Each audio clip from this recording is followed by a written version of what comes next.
Hola, ¿cómo están del otro lado? Qué alegría recibirlos para una nueva lectura hoy con la Acrópolis en mis manos. Una lectura diferente con uno de los tarot más hermosos que hay, el tarot mítico de Liz Green. Una belleza histórica, psicológica, espiritual y simbólica. Enseguida empezamos la lectura. La lectura de hoy, como ven en la imagen, está enfocada a elegir una carta como hacemos siempre, pero con el propósito de, a través de la imagen que surja, encontrarnos con un mito griego. La idea es trabajar hoy esta consigna de ver cuál es tu mito actual, cuál sería ese relato universal, ese relato antiguo, ese cuento, esa fábula que podemos traducir a la vida actual. ¿Cómo podemos traer esta información a nuestro cotidiano? ¿Qué sería, no, que un mito nos habite o que un mito esté activo? Bueno, vamos a conocer tres historias del panteón griego, cada una representada en una de estas tres cartas, para que justamente sepas cuál es esa energía que está en este momento activa o cuál es ese personaje, ese arquetipo o como dije antes, ese mito que de alguna manera está activo en tu vida en este momento. Podemos decir también cuál es la historia, ¿no?, en la que podés inspirarte en este tiempo para tu vida. El personaje que aparezca en la imagen va a traer un montón de simbolismos que, bueno, en esta lectura simplemente vamos a empezar a abrir y después yo te invito a que sigas estudiando ese mito que te haya tocado, es decir, que investigues un poquito más, que busques en la literatura. Siempre yo recomiendo los libros de Robert Graves, que es, bueno, es un mitólogo muy conocido. Después voy a dejar acá al pie de este video bueno, algunos libros que sugiero para poder seguir indagando alrededor de la mitología griega. En este caso vamos a trabajar la mitología griega, pero podríamos tomar cualquier mitología mundial de cualquier cultura y tiempo que también funcionaría de la misma forma, ¿no? Es decir, ese relato, ese cuento universal, cómo podemos traducirlo a nuestra vida cotidiana y cómo ese mito nos inspira a más. Te pido como siempre que te concentres unos instantes en estas hermosísimas cartas con este diseño en el dorso tan elegante para elegir entonces a este mito, para invocarlo de alguna manera, ver qué personaje llega a tu vida en este tiempo, en este momento, hoy, en el 2021, para que puedas desarrollarlo e inspirarte en él o en ella.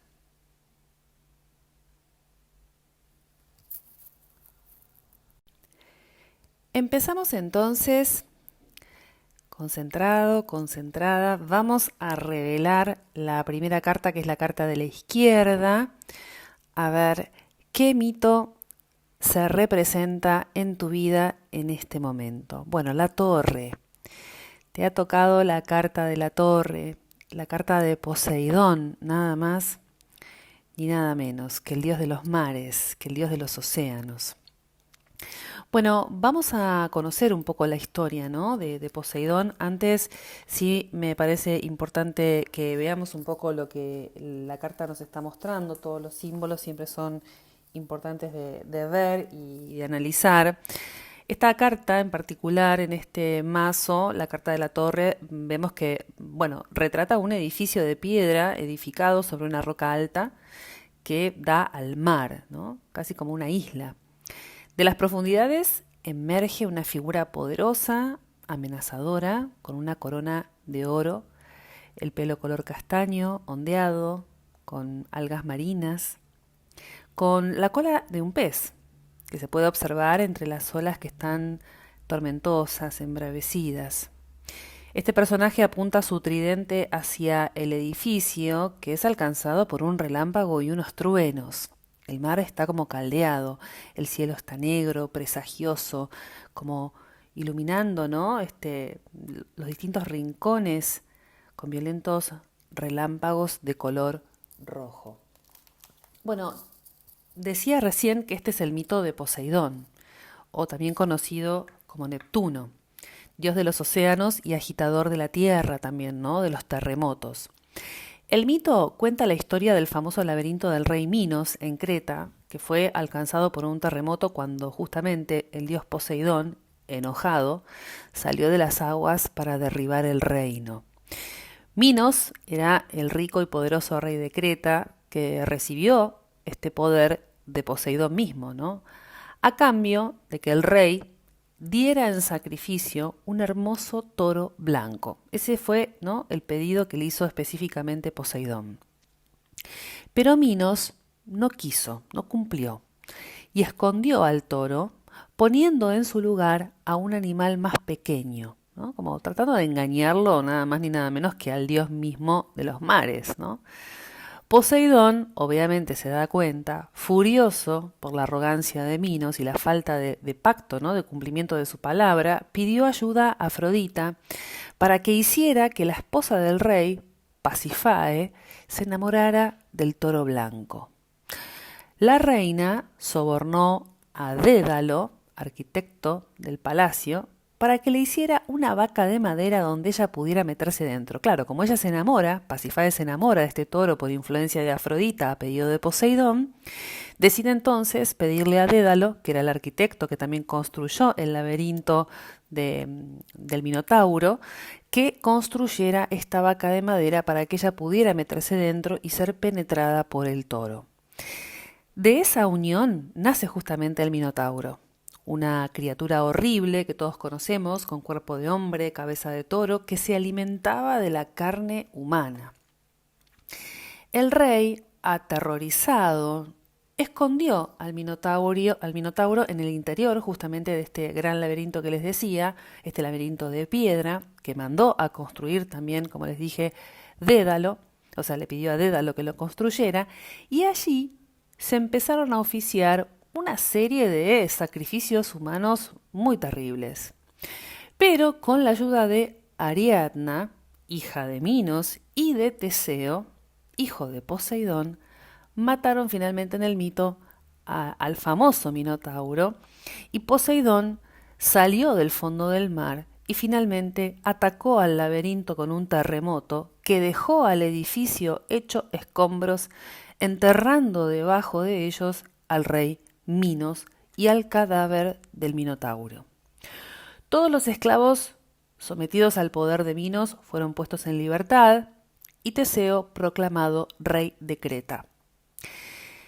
Esta historia que podemos escuchar, ¿no?, en el relato que hace Liz Greene en su libro, tiene muchas aristas para que analicemos, ¿no? Pero a mí lo que me parece muy interesante decir es primero que acá vemos cómo las estructuras entran en crisis. Este mito habla de esto, hay alguna estructura en tu vida que entra en crisis. Y puede entrar en crisis a veces por actos propios, que tienen que ver con la arrogancia, cuando nos ponemos muy rígidos con alguna idea, o estamos muy aferrados a una estructura y no queremos soltarla, que es un poco lo que le pasa, ¿no?, a todos los reyes que a veces se apoderan del trono, se atornillan, ¿no?, a sus asientos y no quieren entregar el cetro, ¿no?, y se obstinan en quedarse allí. Cuando nosotros nos obstinamos en quedarnos en un lugar, también estamos cayendo un poco en ese complejo del rey, ¿no?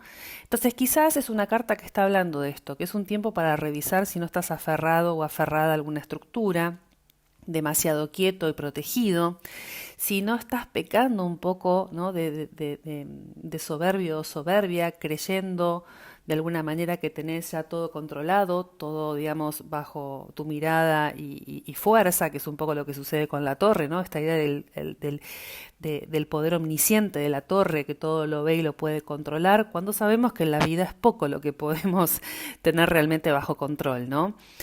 Por otra parte, me parece interesante que los esclavos, ¿no?, que son sometidos dentro de esa torre son puestos en libertad. Es decir, la crisis que trae el derrumbamiento de la torre, cualquier experiencia en tu vida que pone en jaque esa estructura, en realidad viene con el propósito de liberarte, de poder abrirte a algo nuevo. Y generalmente instaura otro orden, que es un poco lo que sucede también en el mito. Es decir, se derroca al rey Minos y Teseo es proclamado rey de Creta. Entonces, siempre la carta de la torre nos propone este juego, ¿no? El juego del derrocamiento de un orden para el establecimiento de un orden nuevo. Por otra parte, es muy interesante en la imagen verlo a Poseidón saliendo de los océanos, ¿no? A la superficie, emergiendo, ¿no? Con ese poder del tridente y toda esa furia. La torre a veces también implica esto, ¿no? Como un proceso interno de mucho enojo, de mucha furia, de algo muy contenido y muy reprimido. Entonces, esta es una carta que también te invita a partir de este mito a revisar si no hay algo que está justamente muy retenido, muy contenido, alguna emoción, algún sentimiento, alguna cuestión que la tenés muy encofrada, muy bajo llave, encerrada en esa torre y que de alguna manera después puede traer consecuencias explosivas, ¿no? Finalmente cuando, viste, se dice, bueno, cuando exploto, exploto, cuando finalmente me abro, ahí drena algo súper fuerte. El propósito de este mito y de esta historia es también un poco ese, ¿no? Exponer a la luz, revelar a la luz del día, sacar a la superficie algo que está muy en lo profundo del inconsciente. A nivel interno, esta torre es atacada, ¿no? En este derrumbamiento de las viejas formas. El ataque muchas veces puede tomar la forma de algo externo, o sea, viene Poseidón y ataca, entonces yo de repente siento que la vida me ataca con alguna situación que siento no merecer, que me pone en crisis y yo no lo busqué y yo no lo quería, pero ahí es donde está justamente la expresión externa de algo que evidentemente siempre es interno. Muchas veces las manifestaciones de las crisis que vivimos como de una manera fortuita y ajena a nosotros tienen en realidad un origen personal, ¿no? Y se empezaron a gestar de una manera inconsciente en algún lugar de nuestro interior. Es una representación esta torre de la estructura interna y externa, como dije, ¿no? Que justamente como Minos levantamos en defensa propia para ocultar nuestras propias inseguridades. La torre es una imagen también de estas fachadas socialmente aceptables, ¿no? Que también quizás en este tiempo tienen que entrar en crisis a partir de esta confusión y de este movimiento.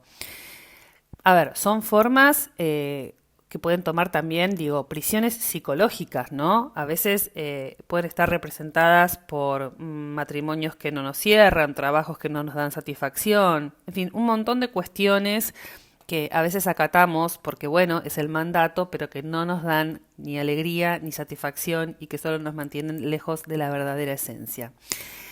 De manera que esta torre un día colapsa, un día se quiebra de alguna forma y ahí aparece una construcción mental nueva también, ¿no? Una forma de ver, de pensar, una ideología, una filosofía, un sistema de valores. Siempre es el cambio y la renovación. Entonces, esta es una carta que nos invita a esto, ¿no? A abrir, a liberar, a descomprimir, a que tomemos conciencia de algo. En el mito se abre esto también, la necesidad de ser conscientes y catalizadores del cambio, y que el cambio en realidad es algo absolutamente natural que no podemos esquivar ni podemos dejar de ser solo por el hecho de ser humanos, ¿no? Creo también que el impacto del rayo en la torre nos ayuda a comprender que hay áreas de nuestra vida que corren peligro de sufrir ese encarcelamiento psíquico, ¿no? Entonces, la invitación de esta carta es esta, que vos puedas reaccionar a tiempo, que no sea demasiado tarde, que estés listo o lista para salir de esa estructura cuando ya está vieja, caduca, que tengas como esta habilidad, que desarrolles esta intuición para realmente aprender a moverte, a ser flexible y a cambiar cuando la vida así te lo está pidiendo.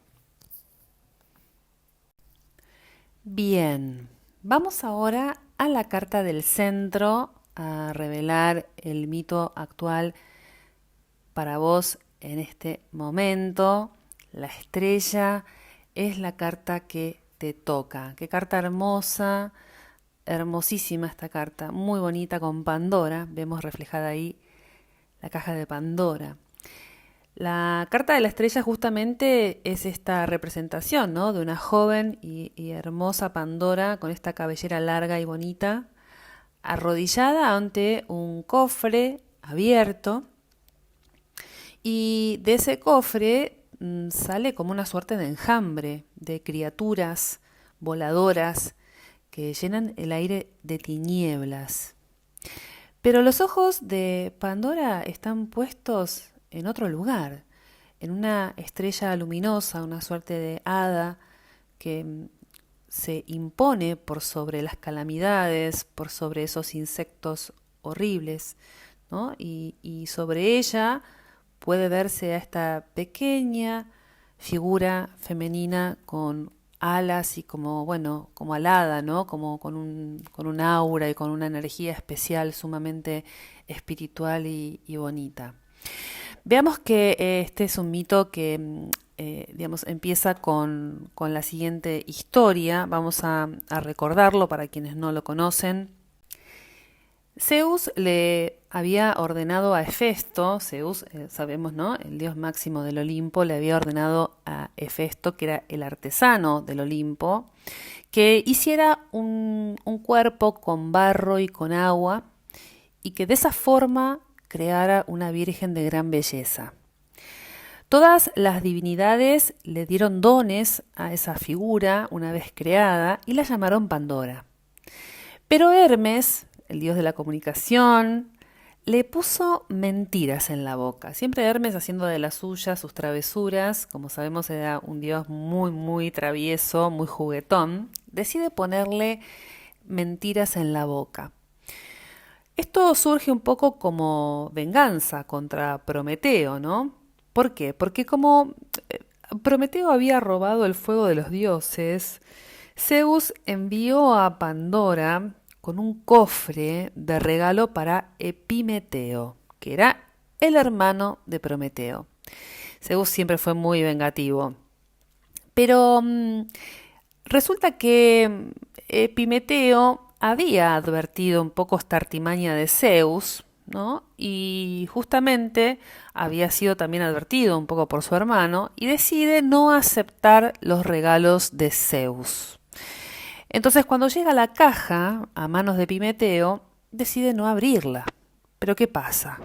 Se enamora de la mensajera, se enamora de Pandora. Y no solo se enamora de Pandora, sino que decide casarse con ella. Pero como Pandora era traviesa, porque bueno, había recibido también esta cualidad de Hermes, al tiempo decidió abrir ese cofre, al que nadie había accedido, ni siquiera su propio marido, por supuesto. Decide un día acercarse al cofre, lo toca, lo ve, se siente, ¿no?, llamada a la curiosidad, a ver qué hay adentro de él, y decide entonces abrirlo. A partir de ahí se desata una serie de calamidades, ¿no? Se desatan las famosas plagas que Zeus había justamente reunido dentro de ese cofre. Ahí se encontraban la vejez, la enfermedad, la demencia, el vicio, la pasión, todas, ¿no?, formas, digamos, extremas del comportamiento humano o cuestiones a las cuales el hombre siempre le ha tenido miedo, como la enfermedad, la vejez. Bueno, todas esas expresiones se esparcieron sobre la tierra, infestando a la humanidad.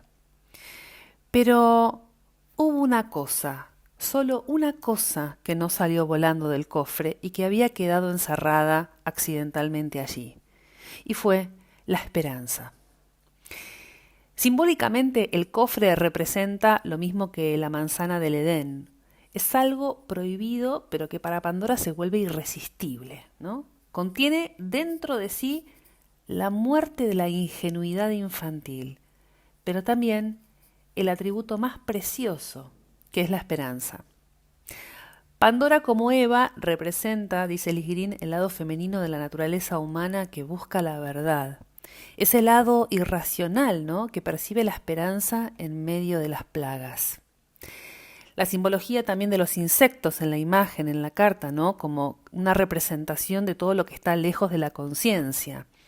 Todos estos insectos, ¿no?, que tienen sangre fría, a los cuales no podemos acceder ni comunicarnos con ellos, que se mueven bajo la tierra, ¿no?, y que de alguna manera para nosotros representan un mundo absolutamente desconocido.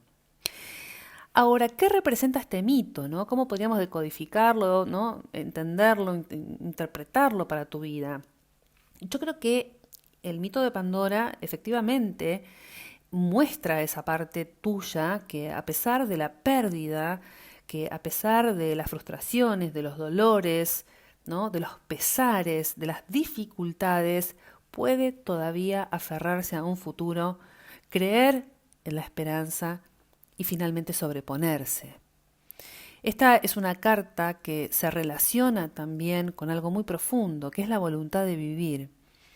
Entonces, esta es una carta que te invita a eso, a conectarte con la voluntad de vivir, con lo que también puede marcar la diferencia entre la vida y la muerte. ¿Qué quiero decir? Podés haber sufrido mucho, incluso digo, haber tenido alguna tragedia en tu vida, alguna situación realmente muy, muy dolorosa. Pero la fe es la diferencia entre sobrevivir a eso o perecer en esa experiencia, ¿no? Poder realmente quedar totalmente, bueno, debilitado, tumbado, vencido, vencida. La esperanza en esta carta está ahí encerrada en el cofre, ¿no? También la figura del cofre es muy interesante porque te dice que quizás uno de tus tesoros más grandes justamente sea ese, tu capacidad de resiliencia, de sobreponerte, de no perder la fe. Ese es tu bien más preciado, tu tesoro más valioso, eso que deberías cuidar y cuidar muy bien. También creo que la esperanza puede dar esas respuestas que uno está buscando y que la vida no las da, porque nunca tenemos certeza sobre qué pasa después de la muerte. O sea, vivimos en un mundo lleno de ignorancia y lleno de preguntas que no tienen respuesta. Pero pareciera que la esperanza es la única respuesta en este mito, ¿no? La estrella entonces surge de las cenizas, un poco de la torre. Fíjense qué interesante, esta carta en el tarot es correlativa a la anterior, que es la torre, que es la que salió en la primera parte de esta lectura, acá al lado. Entonces, los acontecimientos exteriores, ¿no? Esta cosa como transformadora que contaba antes, que llegan para romper de alguna manera con mi tranquilidad, ahora están en armonía a través de una situación psíquica interna mucho más profunda que trae esta carta en relación al proceso interno que hacemos después de la crisis. Después de la torre, después del derrumbamiento, después de la pérdida, podemos hacer una elaboración si trabajamos nuestro mundo interno, nuestra espiritualidad, nuestra fe, nuestra confianza, ¿no es cierto? Así que una carta hermosa, muy inspiradora, que también habla de un momento en donde es importante renovar los votos con la vida, que vos te puedas encontrar con la vida en reconciliación, en amparo, en tranquilidad, en serenidad, y que aún a pesar de las heridas, puedas levantarte cada día. Y vamos ahora con la última carta, nos toca revelar la carta de la derecha y el mito que se nos presenta es el mito de Dionisos. Bueno, el loco, ¿no? El loco representado en esta carta como el primero, el que inicia, el que abre la rueda, que retrata un poco como vemos a un joven, bueno, medio infantiloide, ¿no? Como vestido con pieles de animales, deshilachadas y de distintos colores, bailando al borde del precipicio, en una actitud de abandono, como de nada, de estar en su mundo, en su nebulosa. Lleva en su pelo castaño unas guirnaldas, aparentemente son hojas de parra, y tiene unos cuernos muy pequeñitos en la cabeza, como los de una cabra. Esto ya nos está hablando de que esta es una energía muy primaria, muy primitiva, muy animal, muy instintiva, ¿no? Siempre que en el tarot nos encontramos con, digamos, partes de animales mezcladas con partes humanas, estamos hablando de una energía instintiva. Entonces vemos que mira hacia arriba, como buscando el amanecer, apunta hacia el horizonte su mirada, como activándose con la salida del sol, justo en el momento en el que el sol empieza a asomarse, a verse, y a su alrededor se encuentra un paisaje árido, con rocas marrones y grises. Vemos también que a la izquierda se oculta entre las sombras una cueva, ¿no? Vemos ahí como en la profundidad, atrás de él también la cueva. Y bueno, él está un poco como saliendo de la boca de esa cueva, ¿no? Y encima de ella, sobre una rama media pelada, está encaramada una águila, ¿no? Una figura que ya vamos a ver que también dentro de la simbología clásica el águila se asocia siempre con la figura del padre, en este caso la figura de Zeus. Pero vayamos un minuto a conocer qué les parece la historia de este personaje, ¿no? De Dionisos. Este misterioso dios se lo llama también el que nació dos veces, el renacido o el nacido dos veces, era hijo de Zeus, como les contaba, el rey del Olimpo, el rey de los dioses, y de Semele, que era una mujer mortal, que fue princesa de Tebas. La esposa de Zeus, porque Zeus estaba casado, hay que decirlo, con Hera, pero se bancaba todo tipo de tropelías de su pareja, le susurró, ¿no? En realidad, como estaba enojada, obviamente, por la infidelidad de su marido hacia ella, ¿no? Porque Zeus se había enamorado o enganchado, digamos, con Semele.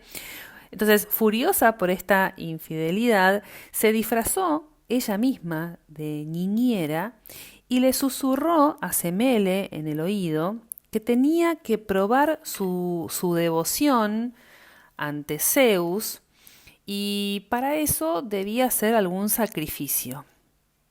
Entonces, claro, como Semele había dado a luz a Dionisos, bueno, justamente lo que quería en el fondo era justamente esto, ¿no? Evitar que ese hijo tuviese el linaje de Zeus y que fuese reconocido por él, ¿no? Entonces le susurra esto a Semele al oído y le dice que bueno, porque a ver, Zeus le había prometido a Semele cualquier cosa, que cualquier cosa que ella deseara desde su corazón, él se le iba a cumplir.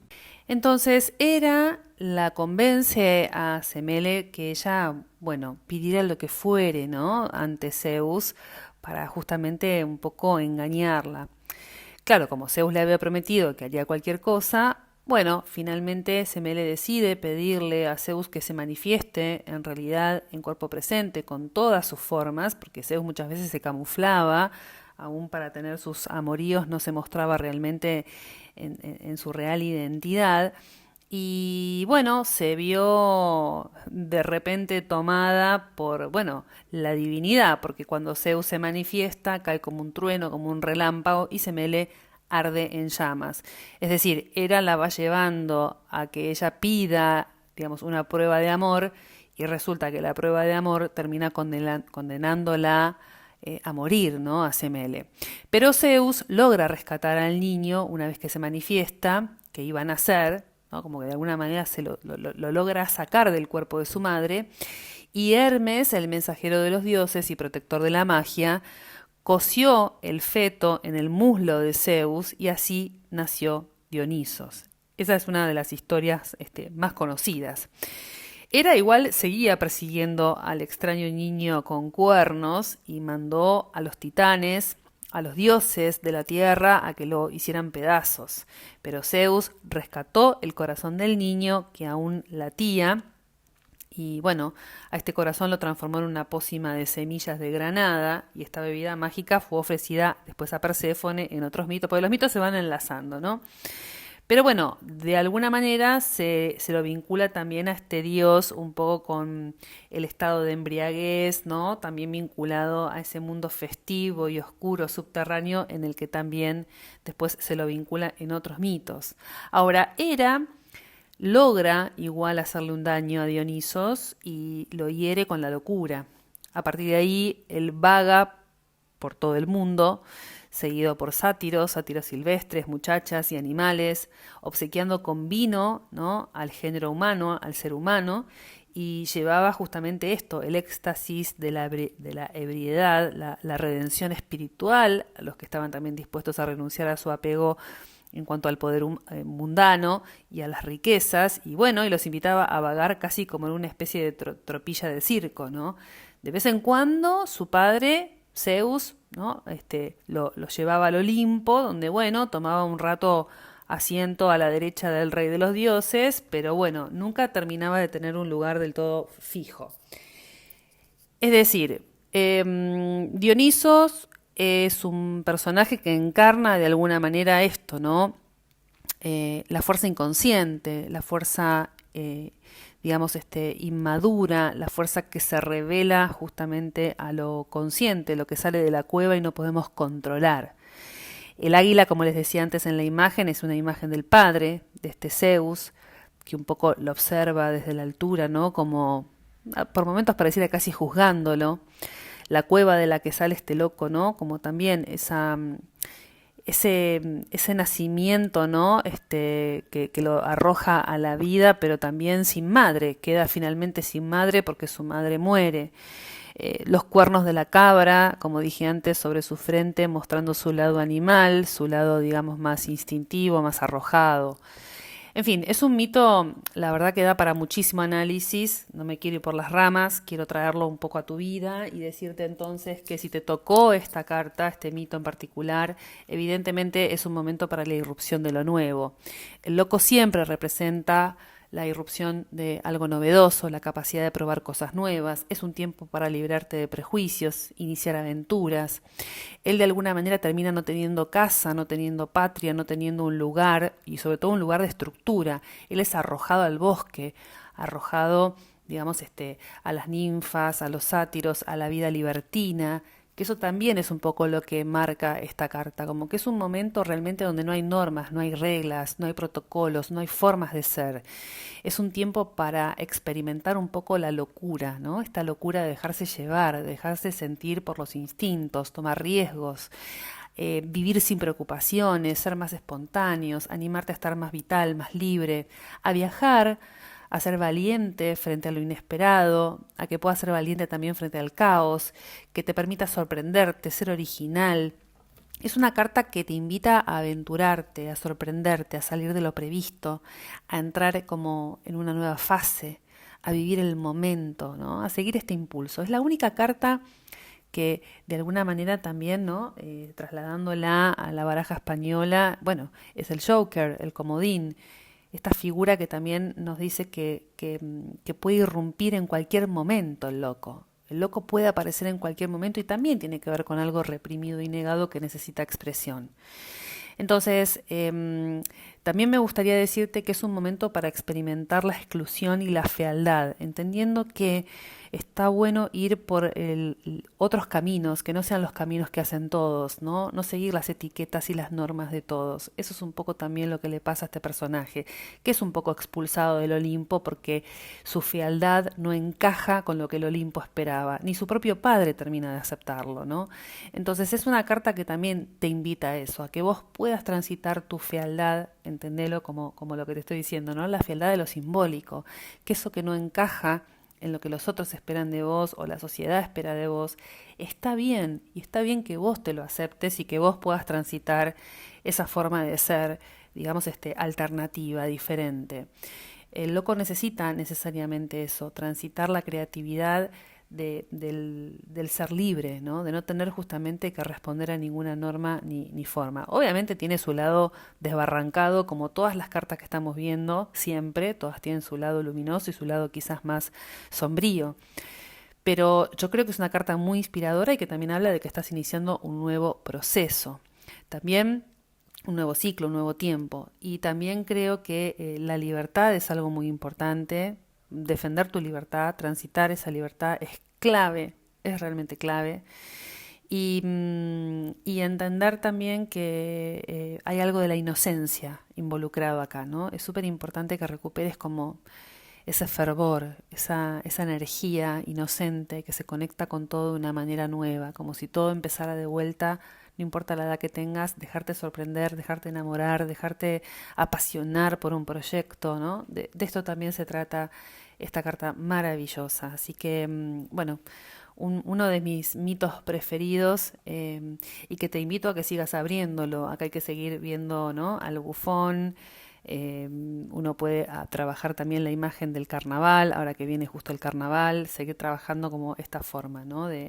de lo dionisíaco, del éxtasis, del placer también, ¿no? Es un momento para vivir el placer y no la represión y asumir de alguna manera que bueno, que estás solo o sola en este camino, que es un poco lo que le pasa a Dionisos, ¿no? Él termina siendo un poco huérfano y a partir de esa orfandad es donde él obviamente desarrolla muchísimo su potencia creativa.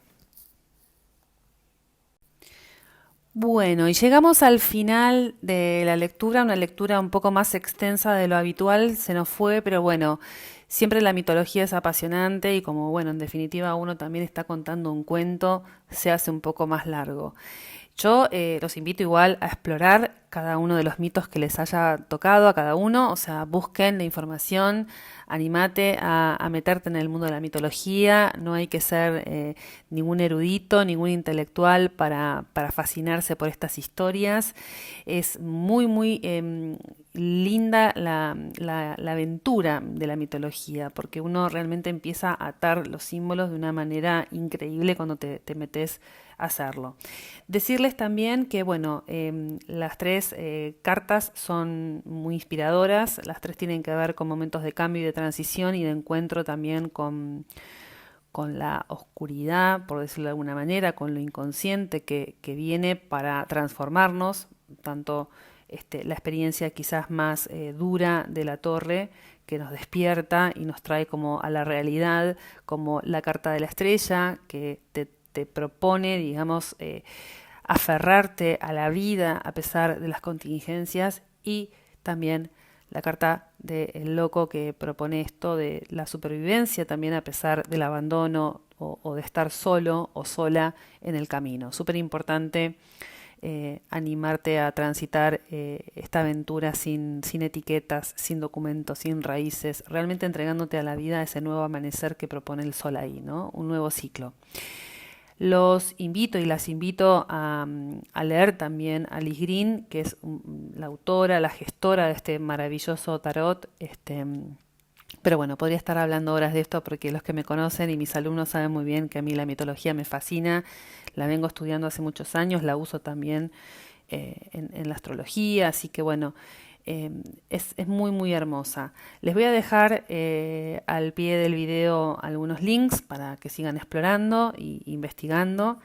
Y bueno, si me quieren preguntar algo también de las cartas que les tocaron, ahí estaré para responder. Nos encontramos el domingo de la semana próxima. Ya saben que pueden suscribirse a mi canal para no perderse ningún video cada semana. Un fuerte abrazo y gracias por estar ahí.